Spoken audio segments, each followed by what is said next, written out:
Welcome back to Tech Garage, presented by RockAuto.com. Well, it's Garage Ed time, and it's time to turn our attention to the rear suspension. Let's look at all the different types of rear suspensions. Let's start up here with the actual torsion bar suspension system.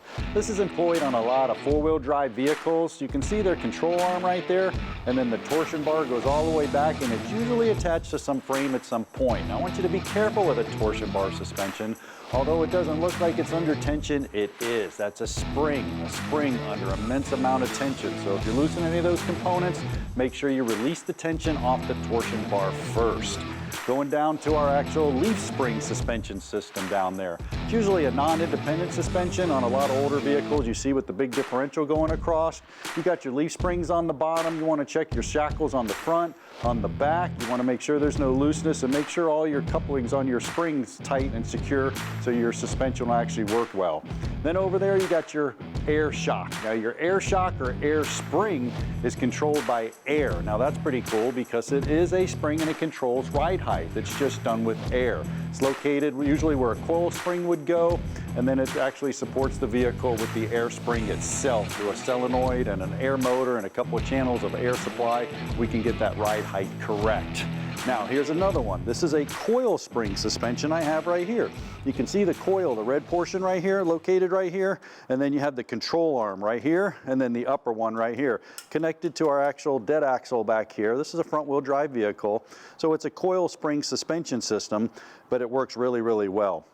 Now, when we talk about suspensions and springs, we have to talk a lot about shock absorbers. And when we're talking about shock absorbers, there's a couple different types as well. Now, you had your air spring right here, but you could have an air shock. How do I know it's an air shock? Well, you have an air fitting right here. You inject air into it, and bam, it's going to open up.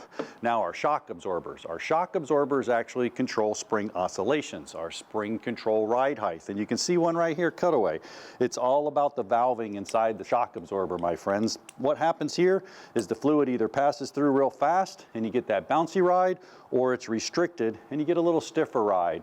But inside of here you could have a monotube, or you can have an actual nitrogen charged or a gas charged shock. Just think about dividing this over here, and then I would have gas on one side and actual liquid on the other side. Kind of pressurizes a little bit, stops the aeration, gives you a good ride. Now, to check the rear suspension system, man, there's all kinds of checks you want to make, and a visual inspection is key. Dave's got it underway. John, we always tell everybody, with everything we do under the car, it starts with a visual inspection, and that's what we're doing here.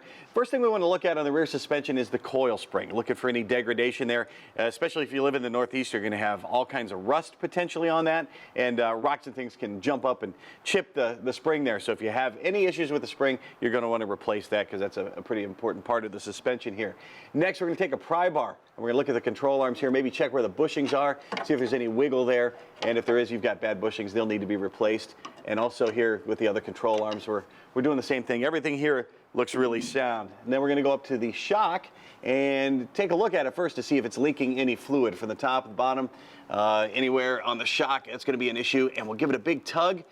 If it moves around, again, bushing issues, or just a bolt at the top or the bottom, you might need to replace your shocks if that is loose. Before we got the car up in the air, we did a jounce or a bounce test. And what you want to do is you push down on the car. It should bounce up and down about 1 or 1.5 times. If it bounces like a baby buggy, that's when you know you've got a real problem, and you'll know it if you haven't. And that is about all there is to checking your rear suspension. If you've got something you want us to check out on our Garage Ed segment, hit us up on social media and let us know what your question is. We'll be right back with the Master Tech Tip, the MTTT. It's all about electrical components when we return to Tech Garage, presented by RockAuto.com.